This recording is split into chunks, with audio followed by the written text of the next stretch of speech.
जब भी झारखंड और झारखंड की आदिवासियों की भाषा, संस्कृति और अखाड़ा परंपरा की बात होती है, लोगों के दिलो दिमाग में एक तस्वीर उभर कर सामने आता है। हरा भरा जंगलों से घिरा भारत का एक छोटा सा भूखंड।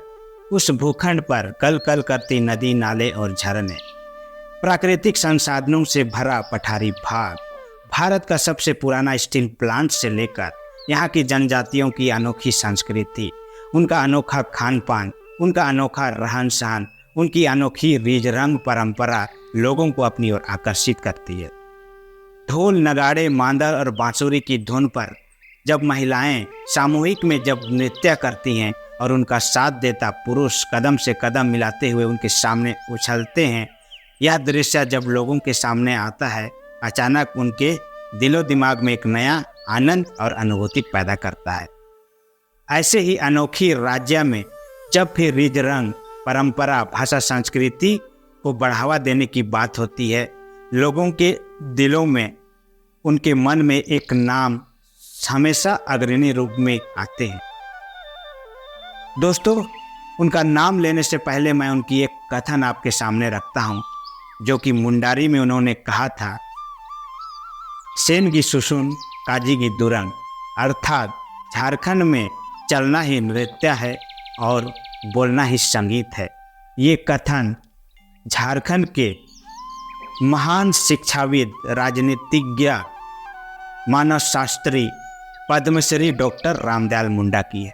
जी हाँ दोस्तों, आज डॉक्टर रामदयाल मुंडा की 84 जयंती है। आज उनकी जयंती के अवसर पर हम उनके कुछ अनसुलझे, अनछुए पहलुओं को आपके सामने लाने का प्रयास कर रहे हैं और हम आपको बताने का प्रयास करेंगे कि आखिर उन्होंने जे नाची से बाची जैसे स्लोगन देना क्यों उचित समझा और इससे संस्कृति, भाषा और अखाड़ा परंपरा को कैसे संरक्षित किया जाएगा, इसका संदेश क्यों दिया, और उन्होंने एक छोटे से गांव से निकलकर अमेरिका जैसे यूनिवर्सिटी में और विश्व के सबसे बड़े संस्थान UNO जैसे संस्थान में झारखंड की कला, संस्कृति, भाषा को प्रदर्शित करके झारखंड का मान मर्यादा को बढ़ाया। जोहार, मैं हूँ गोविंद टोप्पू और आप देख रहे हैं लोकतंत्र 19। सबसे पहले पद्मश्री डॉक्टर रामदयाल मुंडा की 84वीं जयंती पर उन्हें लोकतंत्र परिवार की ओर से कोटि कोटि नमन और श्रद्धा सुमन अर्पित करते हैं। ठीक है ना। राजधानी रांची से 60 किलोमीटर दूर तमाड़ के देवड़ी नामक गांव में एक आदिवासी मुंडा परिवार में जन्मे। गलत।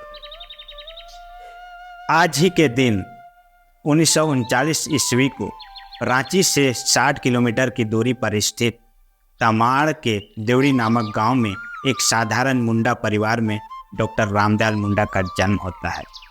बचपन से ही प्रतिभा के धनी डॉक्टर रामदयाल मुंडा ने प्रारंभिक शिक्षा तमाड़ के ही एक मिशन स्कूल से पूरी की। अपनी प्रारंभिक शिक्षा पूरी करने के बाद हाई स्कूल खूंटी से उन्होंने हाई स्कूल की डिग्री प्राप्त करने के बाद रांची विश्वविद्यालय रांची से 1963 में स्नातकोत्तर की डिग्री हासिल की।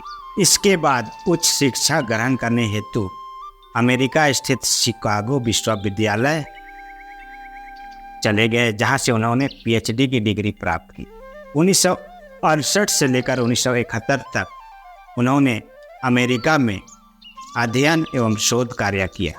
पूरे विश्व में RD मुंडा के नाम से प्रसिद्ध पद्मश्री डॉक्टर रामदयाल मुंडा प्रारंभ से ही आदिवासी और दलितों के चिंतक रहे हैं और उन्होंने उनके भाषा, संस्कृति और सभ्यता की रक्षा हेतु शिक्षा को महत्वपूर्ण माना है।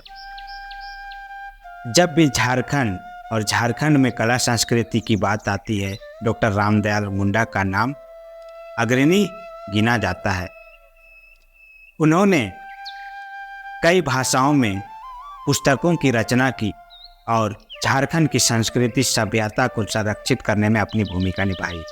मुंडारी, नागपुरी, हिंदी, अंग्रेजी में उन्होंने गीत रची और उनको संग्रहित कर लोगों के सामने प्रस्तुत करने का प्रयास किया कि अगर हम अपनी भाषा, संस्कृति, सभ्यता, रीज रंग को अगर हम संरक्षित नहीं करेंगे तो हमारा आदिवासियत अस्तित्व समाप्त हो जाएगा। डॉक्टर रामदयाल मुंडा एक बहुत बड़े चिंतक, बुद्धिजीवी, समाजशास्त्री रहे हैं और उन्होंने सामाजिक, राजनीतिक और सांस्कृतिक विकास में अपनी महत्वपूर्ण भूमिका निभाई। उनके संबंध में कहा जाता है वो पढ़ने में बहुत विलीन रहते थे। उनका एक बहुत बड़ा लाइब्रेरी जो वर्तमान में उनके आवास में स्थित है, वहाँ आप जब भी जाइएगा देखिएगा उन्होंने बहुत सारी किताबों का संग्रह किया है और सारी की सारी किताबें उन्होंने पढ़ रखी थी। ऐसे महान व्यक्तित्व के धनी डॉक्टर रामदयाल मुंडा आज पूरे झारखंड और पूरे विश्व के लिए एक आदर्श की सूची में गिने जाते हैं और लोग उनके ऊपर PhD जैसी डिग्रियां हासिल करते हैं और शोध करते हैं और जानने का प्रयास करते हैं कि आखिर उन्होंने झारखंड और झारखंड के आदिवासियों की संस्कृति, भाषा पर कैसे गहन अध्ययन किया और उनकी संरक्षण के लिए कैसे चिंतित रहते थे।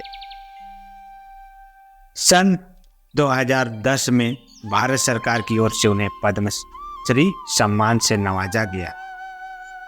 इसके अलावा साहित्य नाटक अकादमी नामक संस्थान से भी उन्हें पुरस्कृत किया गया। ऐसे ढेरों पुरस्कार उन्हें अपने जीवन काल में प्राप्त हुई। दोस्तों, अंत में सन 2011 30 सितंबर को वह दिन जब झारखंड के सपूत, यहाँ के चिंतक, आदिवासी, शोषित, दलितों के रक्षक डॉक्टर पद्मश्री रामदयाल मुंडा का निधन हो जाता है। भले डॉक्टर रामदयाल मुंडा आज हमारे समाज में नहीं है, हमारे साथ नहीं है, लेकिन उनका विचार, उनका समझ, उनका सिद्धांत आज लोगों को प्रेरित करती है और लोग यह जानने का प्रयास करते हैं कि आखिर उन्होंने अखाड़ा संस्कृति और भाषा पर अधिक जोर देने की क्यों बात कही। उनका मानना था अगर हम आदिवासी संरक्षित रहेंगे तो उसके लिए सबसे पहले हमें अपनी संस्कृति, सभ्यता, धर्म और अखाड़ा को संरक्षित करना होगा। अखाड़ा उनके लिए एक महत्वपूर्ण प्लेटफॉर्म माना जाता है। अखाड़ा के माध्यम से उन्होंने समाज में यह संदेश देने का प्रयास किया कि इस अखाड़े में सब लोग एक समान होते हैं, ना यहाँ कोई ऊंच है, यहाँ कोई नीच है, या ना कोई यहाँ तरह तरह के जातिवाद भेदभाव से दूर इस अखाड़े में लोग सामूहिक रूप में आते हैं और अपना नृत्य, गान, जो भी वहाँ पे कार्यक्रम करना होता है करते हैं। इसलिए डॉक्टर रामदयाल मुंडा ने अखाड़ा संस्कृति को माना और अखाड़े संस्कृति को बढ़ाने पर जोर दिया।